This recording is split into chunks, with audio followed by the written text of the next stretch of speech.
గతంలో వైఎస్ఆర్ ప్రభుత్వం అప్పులు పాలు చేసింది అంటున్నాడు.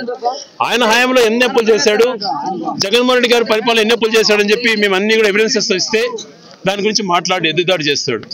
ఈ సంవత్సరంలోనే 1,51,000 కోట్లు అప్పు చేశాడు. జగన్మోహన్ రెడ్డి గారు 5 సంవత్సరాల్లో 3,44,000 కోట్లు అప్పులు చేసి ఇంత సంక్షేమం ఇస్తే ఈయన ఏ సంక్షేమము ఇవ్వకుండా 1,51,000 కోట్లు అప్పు చేసి ఏం చేద్దాం చూస్తే భయమేస్తుంది అంటాడు. నిజంగా మాట్లాడడానికి సిగ్గుండాల.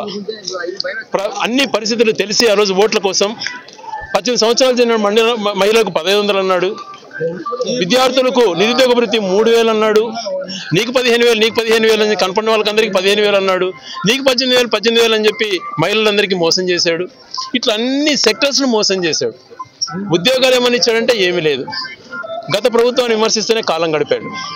ఇప్పటికే నీకు చిత్తశుద్ధి ఉంటే మరి జగన్మోహన్ రెడ్డి గారు హామీలు అమలు చేయలేదని మాట మాట్లాడారు.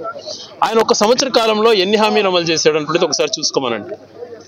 మహిళలకు రుణమాఫీ 1వ కంతు ఇచ్చేశాడు, చేయూత రూపంలో 18,000 ఇచ్చేశాడు, ఈబీసీ నేస్తం ఇచ్చాడు, కాపు నేస్తం ఇచ్చాడు, 4 కంతులు విద్యార్థులకు ఫీజులు కట్టాడు, అమ్మఒడి ఇచ్చాడు. ఇలా చెప్పుకుంటూ పోతే అనేకమైనటువంటివి ఉన్నాయి,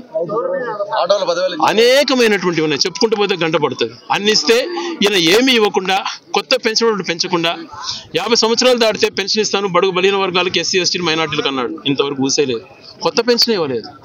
ఇన్ని రకాల మోసం చేశాడు. కాబట్టి ముఖ్యంగా రైతుల్ని అష్టకష్టాలు పాలు చేస్తున్నాడు. 1 సంవత్సర పరిపాలనలో రైతులకి ఇవ్వాల్సిన రైతు భరోసా ఇవ్వలేదు, అమ్మఒడి ఇవ్వలేదు, ఏమీ ఇవ్వలేదు. ఇప్పుడు ఇస్తానంటున్నాడు. మరి మొదటి సంవత్సరం ఎందుకు ఎగరగొట్టావు అని చెప్పి నేను ప్రశ్నిస్తున్నాం.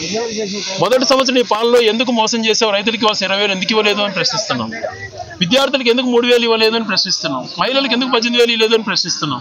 ఇవన్నీ ఇవ్వకపోగా మోసం చేశాడు. కాబట్టి ఆయనకు చరిత్ర వెన్నుపోటు చరిత్ర. సొంత మామను వెన్నుపోటు పొడిచి పార్టీని ఆ రోజు ప్రభుత్వం లాక్కున్నాడు. ఈరోజు ప్రజలను వెన్నుపోటు పొడుస్తున్నాడు. అందుకు అనుగుణంగానే ఈరోజు వెన్నుపోటు దినోత్సవం జరిపాం. ఇంత పెద్ద ఎత్తున మా క్యాడర్ వల్ల, మా కార్యకర్తలు, మా నాయకుల వల్ల ఇది భారీ విజయమైంది. ఇప్పుడన్నా కళ్ళు తెరిచి మిగిలిన కార్యక్రమాలు ఇస్తారని చెప్పి ఆశిస్తున్నాం.